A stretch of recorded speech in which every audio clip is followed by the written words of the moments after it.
let's bring in Dr. Caroline Bruzelius. She's the M. Cogan Professor of Art, Art History and Visual Studies at Duke University. I hope I got those pronunciations right. Could you tell us a little bit about the history of Notre Dame and the importance of this reopening? Well, this is an extraordinary building. It was begun around 1160, although we don't have any documents concerning the beginning of the work, and construction went on for more than a century. And it is important because of many things, one of which is the scale. Another is that it's the first time that flying buttresses were used at a great height and on a great scale. So it was profoundly innovative for its time. To have been able to repair this building is really wonderful. 5 years is a remarkably short period of time to have done that.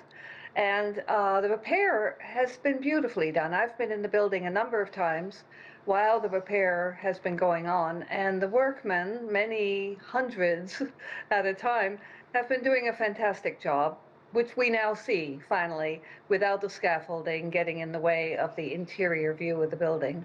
Could you tell us a little bit more about those restoration efforts? New technologies, I believe, have been used to return the cathedral to its former self. A little bit about digital remodeling and mapping. I believe they contributed to the efforts here? Yeah, above all, I would say, first and foremost, laser scanning.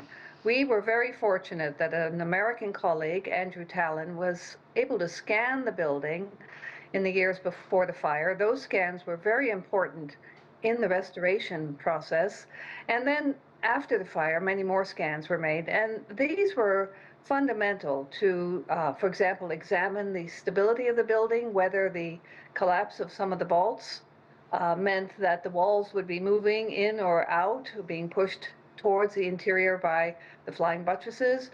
And then for the researchers, of course, all sorts of technologies, ground penetrating radar, LiDAR, laser, all these tools have enabled us to identify all sorts of new features of the cathedral that we had not been able to see before.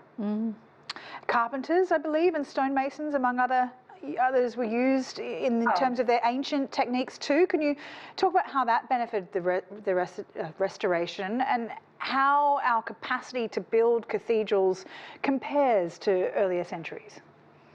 Right. Well, you're so right to bring that up, because the use of technology has been combined with traditional methodologies. And for example, although a lot of the cutting of the stone has been done with machines, nonetheless, the ways in which the masons stand on a scaffolding in order to place the blocks in the repair of the vaults is exactly the way they would have done it in the Middle Ages. The laser scans that were done of the roof before the fire enabled the carpenters to reproduce almost exactly, but with new oak beams, the roof that had been there before, the roof that burned.